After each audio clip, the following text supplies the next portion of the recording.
আসসালামু আলাইকুম। এখন আমি আপনাদের ত্রিকোণমিতি নবম দশম শ্রেণী 9.1 ত্রিকোণমিতি নবম দশম শ্রেণী 9.1 এর 8 ক নম্বর অঙ্ক দিকে ধাবিত হচ্ছি। 8 ক নম্বর অঙ্কটি আছে যে tan theta by 1 minus cot theta plus cot theta by 1 minus tan theta equal আমাদের sec cosec থিটা প্লাস আমাদের 1 বের করতে হবে। আসুন আমরা অঙ্কটা খুবই একটা গুরুত্বপূর্ণ অঙ্ক। এই অঙ্কটা আমরা সমস্যার সমাধান করতে যাচ্ছি। শুরুতে আমরা এখানে দেখো যে জিনিসটি আমরা করতেছি, এখানে tan থিটা রেখে দেই। তাহলে দেখো 1 মাইনাস, এখানে দেখো যদি আমরা কটক ভাঙাই কি হবে, cos theta by sin theta, cos theta by sin theta আমরা দিয়ে দিলাম। এখানে মাঝখানে প্লাস প্লাস এন্ড কটটা পরে ভাঙাচ্ছি একটু পরে। এখানে দেখো যদি আমরা tan অফ ভাঙাই তাহলে অর্থাৎ tan সমান আমরা কি লিখতে পারি, tan সমান আমরা লিখতে পারি sin theta by cos theta, sin theta by cos theta. এখন দেখো আমরা যেটা করব খুব খেয়াল করে দেখি, উপরে tan থিটায় রেখে দিলাম।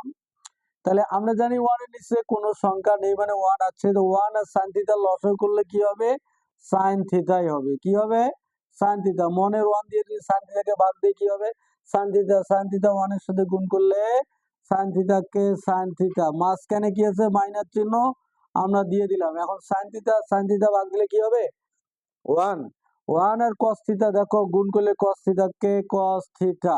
এখন দেখো মাঝখানে প্লাস চিহ্ন আমরা প্লাস দিয়ে দিলাম। এরপরে দেখি যে cot থিটা দেখো এর নিচে 1, তাহলে 1 আর cos এর লসাগু করলে কি হবে, cos থিটাই হবে। তাহলে দেখো মনের 1 দিয়ে cos কে ভাগ দিলে cos হবে, cos আর 1 এ গুণ করলে cos থিটাকে cos থিটা হবে, মাঝখানে মাইনাস। এখন দেখো cos এ কাটা গেল। এরপরে দেখো cos গুণ করলে কি হবে 1 আর sin থিটা গুণ করলে sin থিটা। এরপরে আমরা কি করব, এখন দেখো tan অফ ভাঙলে আমাদের sin বাই cos হয়। আমরা এটা লিখতেছি যেহেতু এই তথ্যটা এখানে ভাগ আকারে আছে, আমরা ভাগ আকারে রেখে দেওয়ার চেষ্টা করি। tan সমান কি, আমরা tan সমান লিখতে পারি sin theta by cos theta আমরা দিয়ে দিলাম। তাহলে এখানে ভাগ আকারে আছে কি এটা sin theta minus cos theta. এখন দেখো এখানে sin থিটা রেখে দিলাম, মাঝখানে প্লাস প্লাসে রেখে দিলাম।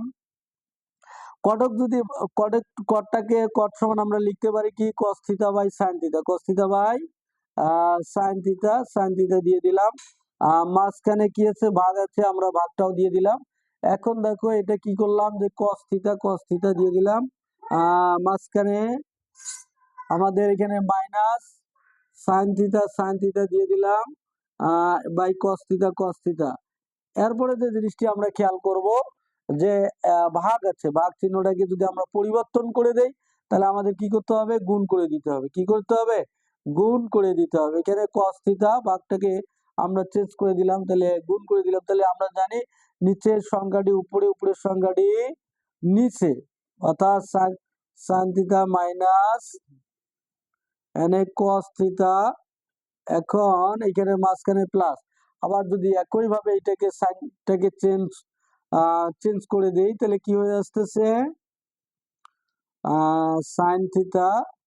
তাহলে দেখো sin থিটা, এখানে দেখো ভাগটা গুণ করে দিলে নিচের সংখ্যা উপরে, উপরের সংখ্যা নিচে, অর্থাৎ cos থিটা চলে গেল উপরে আর নিচে চলে আসলো কি cos theta minus sin theta, cos theta minus sin theta. আমি এটা লিখে দিলাম। এরপরে যেটা করতে হবে একটু খুব খেয়াল করে দেখি, আমরা দেখতেছি এখানে cos, এখানে উপরে নিচে এখানে ভাগ যাচ্ছে না, আমরা কি করলাম cos থিটা রেখে দিলাম। এখানে sin theta minus cos theta আছে, cos থিটা রেখে দিলাম। আর উপরে sin এবং sin এ গুণ করলে কি হবে বলেন তো, sin স্কয়ার থিটা, মাঝখানে প্লাস প্লাস চিহ্ন। আবার দেখো এখানে আমরা যদি করি এটা কি হবে, আমরা খেয়াল করতেছি এখানে sin থিটাই থাকলো ইনটু এখানে cos থিটা থাকতেছে মাইনাস sin থিটা থাকতেছে, এই তো। এরপরে আমরা কি করব,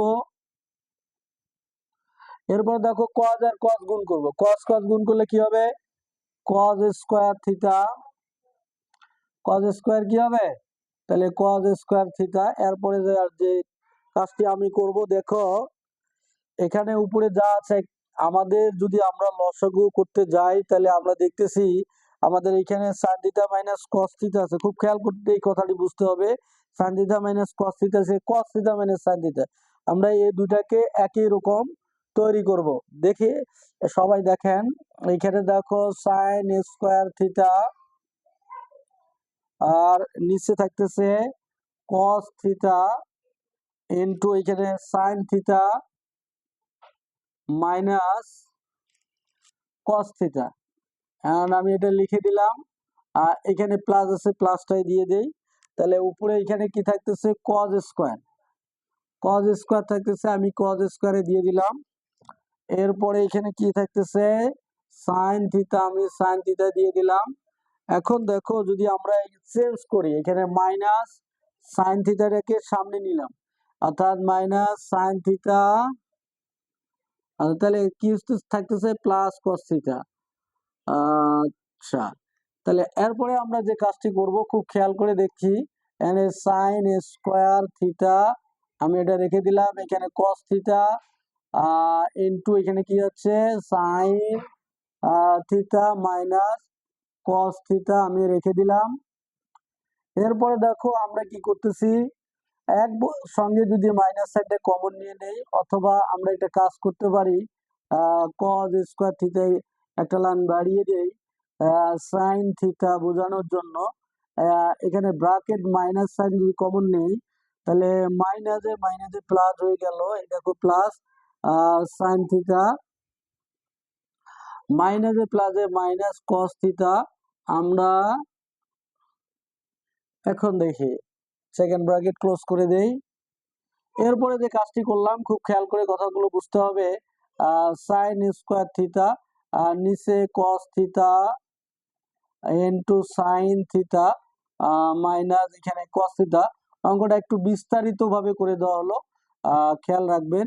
আমরা যদি এই প্লাসে মাইনাসে আমরা মাইনাস করে নেই, তাহলে উপরে এখানে কস স্কোয়ার থিটা থাকলো আর নিচে sine theta into sign theta minus cos theta থাকতেছে। আমরা কস থিটা লিখে দিলাম। এরপরে আমরা লসাগু করে দেই।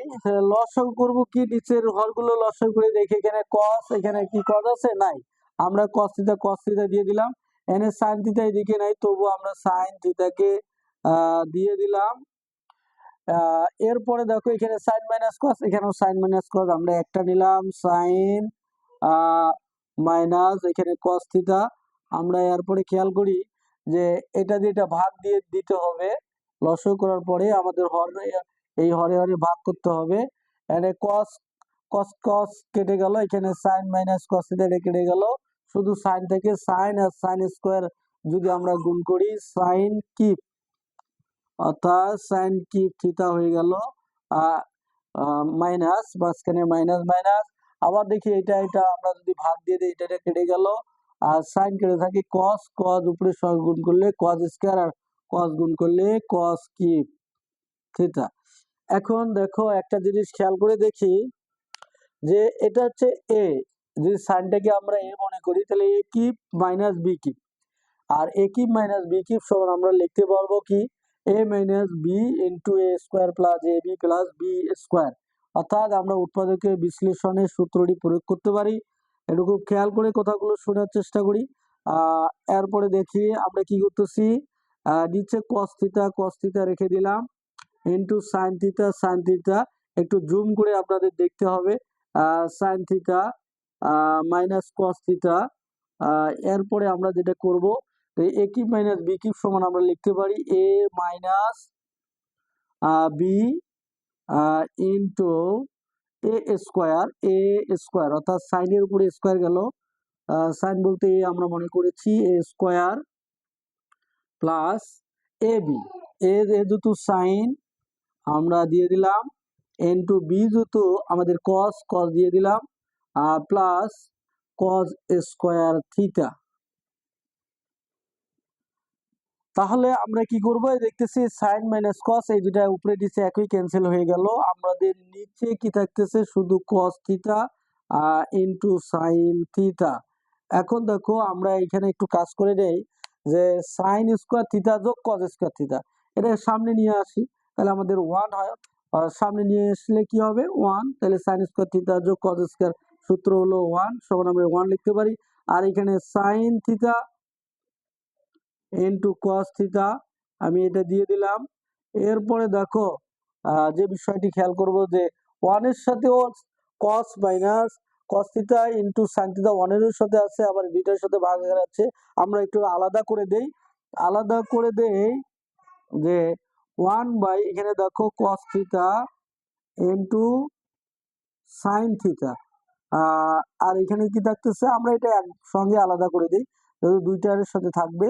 আর মাঝখানে এখানে দেখো উপরে থাকতেছে sine theta into cos theta, আর নিচে থাকতেছে cos theta into sine theta.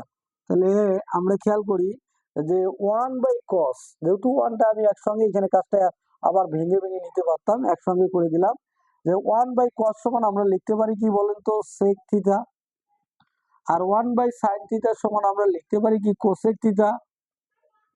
তাহলে দেখো কোসেক থিটা, তাহলে দেখো উপরে নিচে এটা একই কেটে গেল, অর্থাৎ কস কস ক্যান্সেল, সাইন সাইন ক্যান্সেল, পাওয়ার গুলো বিয়োগ করলে 1 হয়ে গেল। আচ্ছা তাহলে আমরা 1 পেয়ে গেলাম, যেটা আমাদের কি, যেটা আমাদের রাইট সাইড, অর্থাৎ আমরা লেফট সাইড থেকে রাইট সাইডে sec theta plus cos cosec theta plus 1 আমাদের বের করতে বলছে, আমরা রাইট সাইডটা পেয়ে গেলাম। অতএব left side equal right side আমাদের প্রমাণিত হয়ে গেল, প্রুফ। ধন্যবাদ।